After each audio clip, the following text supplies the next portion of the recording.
Alright, well, welcome to another episode of The Vault, where me and Steve sit at the round table and we talk about the most important things in life, comic books. Alright, let's do it. Alright, so I think the topic this week is the trade paperback. Okay. And the evolution of how, growing up in the late 70s, that stuff barely existed. Now, I got a mountain of them at the shop, mountains of them, right? Some of the early ones I remember, well, the Fireside books, right? But I found them weird. I only had two. I had Son of Origins, which was Iron Man, Daredevil, Nick Fury, Silver Surfer, Watcher, and the X-Men. And what they do is they have the origin story, and then you just have some random second story. And I remember the Iron Man one. It didn't end, you know what I mean? Like, you're reading the story, and then it's like, to be continued, and I'm like, How is this possible? why didn't you just give me like a full story? Because I think it was decades before we found the second part of that. Right? I had Bring on the Bad Guys. Yeah. I love that one. Was there. But again, it reprinted Spider-Man 39, where Green Goblin finds out he's Spider-Man and reveals his identity as Norman Osborn. Spider-Man's tied in the chair, and then to be continued, and there's no part two. It's like strange reprints in the 70s, right? Well, especially where, there wasn't a local comic book store to go and find that other issue. No, you don't. Well, the books, I'm pretty sure I bought it like Kohl's or someplace like that, right? Yeah. In a bookstore, right? Yeah, but if you wanted to find a continuation of that story, where are you gonna go? Yeah, especially an 8-year-old kid, right? Yeah, just lost in the world, looking for that comic and nowhere to go, scared, Creepy lonely. old man with candy comes and looks for you and says, I got the comic for you. And then DC, the only books I remember them doing were like Batman from the 30s to the 70s. I had that one. My sister had Wonder Woman from the 30s to the 70s. They also did Superman and Shazam. They're the only four I remember. And Shazam. Was it Shazam then or Captain Marvel? They called it Shazam. Really? Yeah. Well, they didn't own Captain Marvel in the 70s. Not that Marvel owned it then. So they owned it in the 70s. I thought it was like early. They gave up the name in the late 60s. Remember? Really? When Okay. Captain Marvel first came out. Because Captain Marvel was not a DC comic originally. It was Fawcett. Yeah. And that's an odd one too, because they say it's from the 30s to the 70s. Well, there's no 60s because DC sued the crap out of Fawcett in the 50s, and then bought Shazam in the 70s and had his own comic, so big gap. So, yeah, what do you do? Now, my favorite for growing up, Alright, let's see it. was these bad boys. Oh, baby. The Marvel Pocket Digests. There's not a lot of them, right? They're all full color. Let's see if I can find. They even have the covers and everything. This is the first 6 issues. Of the whole? Yep. Really? This is number 1 to 6? 1 to 6, yep. There's not a lot of them. I had all of them growing up, of course. They. Wow. And of course Stan Lee's wrote something. Yeah. But actually, you notice he's green on the cover? They actually changed it. Oh, they changed? Yes, they did. Cheaters. They changed it to green, folks. Yeah. Wow. Hulk had 2. Okay. Doctor Strange had 2. Yeah, I remember these actually. I do remember those. Captain America had 1, which is kind of a weird one because it starts off with Avengers 4, and then it just goes right into the Tales to Astonish or Tales of Suspense stories, right? Fantastic Four had 1, and Spider-Man had 3. And I read those Spider-Mans over and over. It's first 20 issues, right? Yeah. You never find in, right? But surprisingly, there was none for the Avengers, none for the X-Men, none for Thor, none for Iron Man. Well, you wouldn't think that X-Men was popular at the time, was it? Actually, they probably weren't. Yeah, X-Men were in reprint for a while. So. Yeah. What do you do? And they had no war. They had no Sergeant Fury and No, there's only a handful of these books, sir. I wouldn't want to get them all back. There's no list. There's no list in the back, is there? No, I just remember. I actually looked it up on the computer. It says build a complete library of the Hulk's drama-drenched life and times. Spider-Woman had one, but she didn't really fit in with that, even though it was a digest, right? Conan had 5, but they were black and white, and it was like 2 panels per page. It was weird. Yeah, it was kind of sucky. And they did one for Giant Size X-Men #1, but again, it was black and white. It was like a couple panels per page. Like, they weren't nice like these, full cover, and it was like exact page per page, right? And of course, DC had their digests, which were pretty awesome too. I had all those as well. Yeah, great reprints that give you a taste of everybody. Right? I actually like the ones like Binky and stuff. They were cool. Binky was good. Yeah. And the Christmas ones. Yeah, and Sugar and Spike were good. And I always like the year's best. Right? So exposed me to comics I'd never read before. Like war and horror and stuff. And good reads. Well, I thought that the digests, because everybody who thinks of a comic book digest today automatically thinks of Archie. Absolutely. I mean, Archie is still, you go to this, even today, you go to Walmart or you go to the supermarket and they have in the racks, they have Betty and Veronica and Archie and Double Digest, Jughead and what have you. But when I remember going to the supermarket up in Somerville with my mom and dad, and they would have the racks and it'd be filled with the horror stuff. Yeah. They had Ripley's Believe It or Not. Oh, the Gold Key ones. The Gold Key ones. Yeah. And they're the ones I remember the most because my brother would always want to get one of those digests. They were hard to get all of, actually. Because I collected digests, as you know. Right? Yes. And I had over 600. And we get 80 at grade 9. I went down to Afterwards Bookstore and sold them all for 10 cents each. I had a full run of all the DC ones, all the Marvel ones. I was probably 10 or less to have every single Archie digest. I had all the Richie Rich, all the Casper, all that. Right? Good chunk of the Gold Key stuff. And sold for like 60 bucks. Yeah, that's... I'll never see that collection again. No, well, someone must have bought them for a song too. So you got I say it went out piecemeal, you know what I Yeah. mean? Someone bought a few here, someone bought a few there, just got thrown into the wind. Did you keep them in good shape too?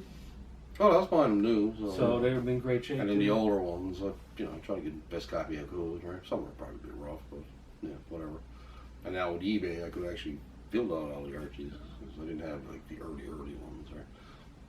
But, what do you do? No, with the Archie ones though, they always had one original story and the rest were reprints. Yeah. And that still goes on to this day, isn't it? As far as I know, Yeah.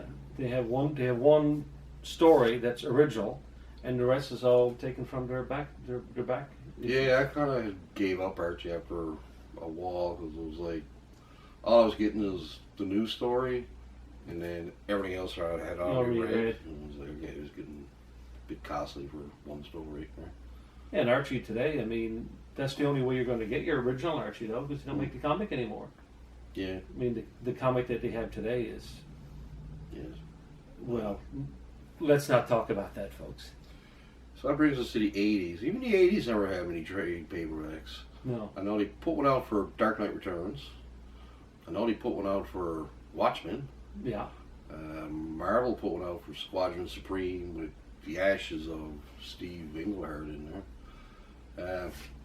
These, I think a lot of people bought these ones. Yeah. There was two. There was obviously the Batman and the Joker ones, right? I bought them because I did have some of the later stories in my collection, but some of the earlier ones, like from the 40s and 50s, I did not have, right? Say the Batmans, right? And I think they sold like gangbusters because I do see them a lot, right? Yeah, that's something that most people would have a reasonable knowledge of it. And in the 90s, it's started becoming a bit more common. I remember being at the store we won't name, and buying Extinction Agenda. I had gotten back into comics. It was around when X-Men #1 by Jim Lee, was That was out. huge, yeah. And eventually Death of Superman probably was that same year and stuff. But I wanted to read it because I really liked the X-Men and it looked pretty good. And the issues at the time were just through the roof. And it was just shagging on a body trade, just was curiosity's sake. Right? But I never bought many trades after that. But I find they're great for people, especially the casual reader. I mean, someone comes in, they're like, "Oh, Watchmen's great. I love to read Watchmen." Like, I don't have an unlimited supply of all 12 issues, you know what I mean? No. And even then, you know, I'm probably going to want 150, 200 bucks, right? But it'll just hand you a $20 trade, and you're like, oh, great. Oh, what else you got? Oh, yeah. V for Vendetta, or all Alan Moore stuff's in trade. Well, yeah. All of it. I mean, loads of good Batman. Loads of good everything, right? So really what you're saying in a way is that back when we were growing up, there was a very limited supply and very limited titles for which to choose from. Yeah. Where were you going to get them in the first place besides the supermarket? Yeah, the bookstores is about it. Bookstore? Right? I mean, there was a bookstore at Atlantic Place. Well, we went to the one in the mall. Cole's been in the mall forever. Right? Yeah. Now, well, we used to, there was one on the fourth floor of Atlantic Place. Yeah, I never went there. Well, that's where we went. I usually just remember my parents took me. There's also Dick's down on Water Street as well. Yeah. Dixon Company was there, and they had a bookstore there. Oh, did Yeah, oh yeah, I remember looking at I remember Dick's downtown, but I don't remember having a bookstore. Yeah, yeah. Well, they became a supply place, but before Yeah. there was a bookstore as well. Okay. Yeah, no, it's like Coles are about stuff like Tintin and Asterix and the Peanuts books and stuff, right?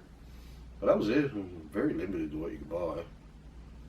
I mean, I remember being super excited when they were reprinting Spider-Man number 29 for the first time ever. It was actually, you know, it was noted in the comic that first time ever.